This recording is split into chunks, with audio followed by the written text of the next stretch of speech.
I like swords. 2015 was a really odd time for video games. There didn't seem to be much good coming out, and none of the really good series seemed to be having continuations set in this year, what with all of them being delayed. So really, for me to do a top 10 of this year was quite difficult. Normally when I'd come up with about 20 games, I came up with about 13 that would be possible contenders for this list. Anyway, I won't be counting things like Heroes of the Storm, where the beta debuted in 2014, or Infinite Crisis, which was in fact cancelled by the time the year had ended. I will also not be counting things such as Scholar of the First Sin from Dark Souls 2, as it is a compilation of DLC with minor changes. So, my number 10 for 2015 is a game called Nuclear Throne. Nuclear Throne is a roguelike where you basically shoot things and gain their loot, and you have to unlock other characters and basically move through the level quite nicely. It was a really nice game with a good idea, and it was original too. I really liked it. It had a sort of Binding of Isaac-esque without the horrible artwork. It was one of my favourites, and I feel like it should gain the number 10 spot on this list. Not nearly for its addictive difficulty, but because of its character references and its general, just good feel. Number 9 on the list is, unsurprisingly, Life is Strange. Now, while I couldn't take it off the list because I was addicted to it for a while, Life is Strange was a good game up to the first 4 episodes. It was very innovative, it was very good. It drew me in with its plotline and its characters, who were, for the most part, very likeable. But towards the end, its story got a bit cliché, it became predictable, and the ending was not something that was promised to it by the developers. Therefore, if it was a bit better in the storytelling and the choices, it would have gone higher on this list, but it hasn't. And really, this is just here because I can't deny that I liked it, and it needs a spot on this list, despite how much I despise the ending. Number 8 is a game called The Escapists, a game where you have to devise the best way to leave a prison. With lots of RPG elements and wacky characters and good humour, The Escapists was a really good thing to do, especially after, with DLC that was themed on popular culture, such as The Walking Dead and spy culture. It was very strange game to play if you're a fan of RPGs. However, the premise was solid and it was very good. The only thing that really hassled me was there wasn't really a story, and it played out more like a puzzle game than an actual story-based game, which is what I like. Other people might not agree, but it was my sort of thing. Number 7 on the list is Tales of Zestria. Now, the Tales of games have been going for a while. They've been working off the same formula. However, this game had the very nice addition of a system where you could fuse with your own characters. And also, the story was pretty much one of the best that I've seen from the Tales of series. It had a guy who went around and tried to save the world from evil, while still shining a spotlight on the corruption of religious icons. Perhaps a little bit of a take on real world, if you will. Also, Little Karibo's in it, and that's just a good thing for anything.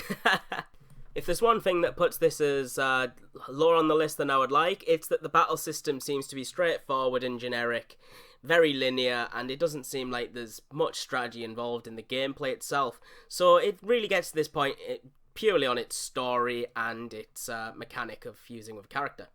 Number 6 on my list is Freedom Planet, a charming game that totally uses Sonic as a basis. Don't argue with that. But the game itself is fun, it's very nice, its combat system is much more advanced than Sonic's ever was, and I really enjoyed it, right from the music to the graphics. The story was forgettable, which is again why it's probably not further up the list, but it was a very charming 2D platformer, and I will very much be grateful for that. Number 5 on my list is Rocket League. Rocket League was a game that came out purely with multiplayer, and it was about cars that pushed a soccer ball around an arena and tried to score. Yeah, it was a very nice twist on the whole soccer or football genre, whichever one you call it. Obviously, some English, I call it football, but whatever. And you could outfit your car with loads of different accessories and patterns, and which type of car it was. And I believe that it was so charming that it gets the 5th point on my list, despite my dislike of driving games. The addition of future things like a hockey puck really helped it out for how much I liked it. Number 4 on this list is Fallout 4, which is strange for me as I have campaigned against Bethesda games for like ages. However, when I actually saw Fallout 4's gameplay, I was rather touched by how much graphics and how much new stuff they'd put in the game. It was very good, and well, I found that the whole keep a mech suit for yourself was very nice as a concept. It started from the beginning where you're pretty much thrust into the middle of a nuclear explosion. You have to escape from it by putting cryogenic stasis, at which point you're woken up and your wife and child are, well, bad things happen to them. I won't spoil it. However, from that point on, the story has a clear focus and you have a clear story to go with. The combat system was top notch, which is the one thing I can't take away from Bethesda, and I really enjoyed watching it. I haven't played it myself, however, the things that I have seen are enough to give it a 4 in this spot for sure. Number 3 on my list is Batman Arkham Knight. Now, I know some of you will be like, wait a second, Batman? Really? Haven't there been 4 of these games? Well, this was the first one I ever played, and I'm well aware of all of the whole controversy behind the PC release. However, when I played it, everything was superb. The story was brilliant, the gameplay was brilliant, the battle system was fluid. I remember the characters, they portrayed the characters well. I was just blown away by how good this series is, and this was the first one I played, so obviously it's going to get a good spot on my list, as it's given me a lot of really good memories that I will cherish for a long time. Second on the list is Dragon Ball Xenoverse. So, those of you who know Dragon Ball know that the games always go through the same 3 bits of the saga, you know, the Cell Saga, Frieza Saga, Buu Saga. As I always count the Saiyan Saga as part of the Frieza Saga. Anyway, this game gave you the point to make your own character and insert yourself into the stories through a time travel premise. Sounds good, right? They even give you your own villain to fight. And, well, the customization was above and beyond expectations. Again, you could grind to get your own clothes, you could outfit your character however you want. If you're an anime fan, this was a perfect opportunity to try and make your own character. It just blew me away how much love and affection that game had for the series, and even new players could come in, pick up a controller and play it, and it was just great. I have found no faults with it whatsoever, and I love it to bits. So it's second on my list. I mean, if I love it this much, what's number 1? Well, you can probably guess. So, what's number 1? Well, that's unsurprisingly Undertale. So, why do you like Undertale so much? Well, it's one of those rare games you get nowadays that goes above and beyond the Call of Duty to make a good game.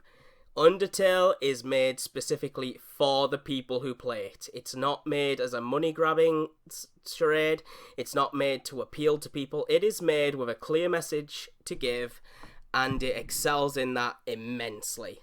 The characters, some of them are not likeable, some of them are likeable depending on your preference, and even if you don't like the story aspect of video games, there is still the genocide mode, which it plays on the whole battle system instead, that you can do. However, even though it corrupts the story mode, you're not going to matter to you, even if you don't like stories.